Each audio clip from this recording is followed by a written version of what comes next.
سيادنا السلام عليكم.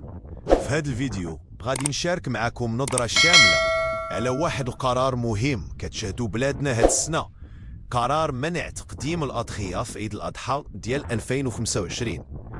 الهدف من هذا القرار كيف ما جا في التوجيهات الملكية هو حماية الثروة الحيوانية في بلادنا اللي ولات مهددة بسبب الجفاف وغلاء العلف.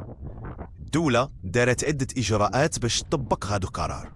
تعليمات صارمة تعمات على جميع المستويات: مراقبة مداخل المدن، وقف الشاحنات إذا غتنقل الماشية بلا رخصة، مداهمات المخازن ونقاط البيع الغير قانونية، إغلاق الرحابات في الأسواق الأسبوعية، وتشديد المراقبة في ضواحي المدن الكبار باش نحاربوا التهريب والمضاربة.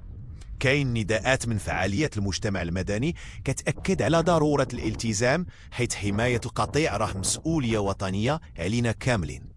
عيد الأضحى هاد العام عنده طابع خاص واستثنائي، خاصنا نكونوا واعيين ونتعاونوا باش نضمنوا الأمن الغذائي الحيواني في بلادنا. ما تنساوش تخليو لينا رأيكم في التعليقات، وتبارك الله عليكم.